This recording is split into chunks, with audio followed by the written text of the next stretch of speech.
Right, here we go again. As you can see, that bay is reasonably empty. There's the pile. To give you some sort of scale. I'll try down here. There's the pile of things that were too large to go through the sieve. And here's the yield. I think I've got slightly better than 50%. What I will do now is I'll distribute this onto one of my garden beds. I will then bring some more from the pile over by the wall, which I'll give you a shot of before I do it. And then I will deposit this lot, so again, this lot, back onto the pile to let nature, some water, some worms and time and some shovel work break it down a bit further.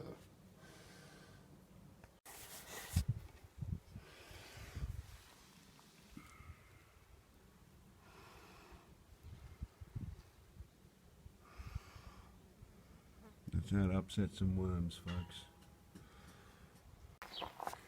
Okay, we're back in the garden. There's the row of potatoes. You can see some beans. They're butterbean bushes rather than butterbean climbers, like this lot over here. And you'll see there's a row there with a couple of icy pulp sticks alongside, and that's beetroot that's going to keep running across. You'll notice that the forest of overgrown spinach is gone. I was trying to create some perennial spinach, and I've called that failure.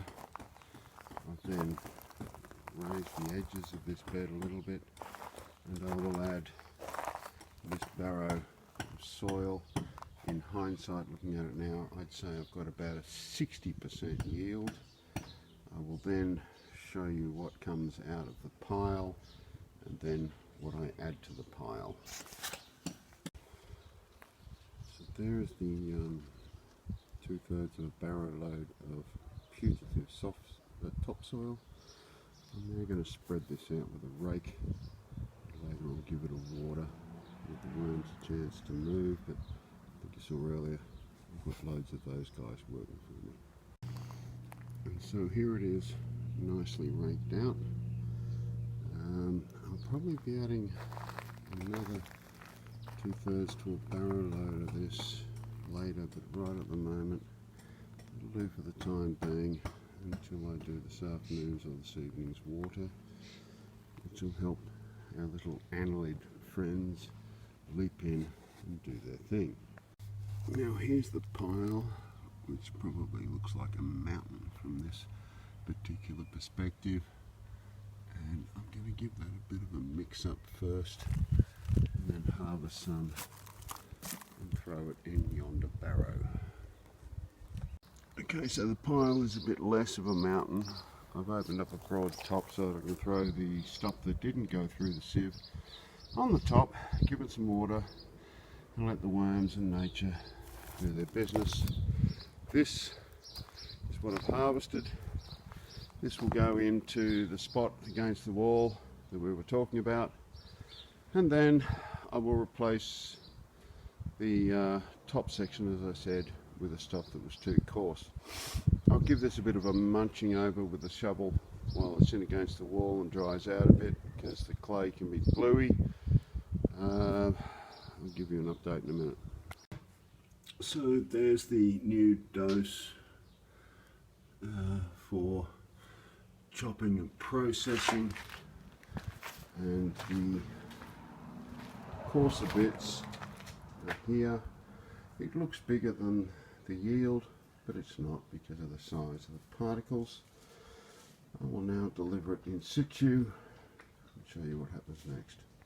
So the coarse material is now layered on top, and I will put a sprinkler hose on this and give it about 10 minutes worth of water, which should hopefully encourage some worms and other subsoil organisms to start their magic. Right, so now we have the sprinkler going. As I said, I'll give that 10, 12, maybe 15 minutes. Do its magic. As you can see, it was rather clay looking before, but I think you can see from the sides and indeed from the topsoil over here that doesn't look like clay very much anymore. That's dry.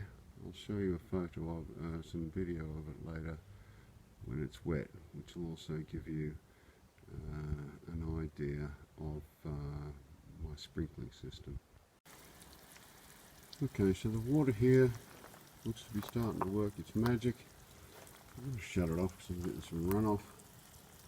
Then I'll put my magic sprinkler on. So this is the first dose of that processed supposed topsoil from clay, which included grass clippings, rabbit manure, rabbit urine, charcoal and dog manure, which looks kind of light. But this thing here is my magic sprinkler. I will show it in action shortly, and it must be the best $60 that I've ever spent. Right, let's set it going. Right, I don't know the light's particularly good for this, but I think you can see it in action. It's a reciprocating sprinkler which covers a little bit over that wall. It's all programmable, but manually, and then comes back and covers not just the garden but also the zucchinis behind it. It doesn't quite come out this wide, which is fine. I water that tiny little bit independently, but in the meantime we can, oh, there goes the water, see it, hear it in real time, and I'll give you a photo after it's, oh no, a video after it's been on for about 20 minutes. This is just switched on just now.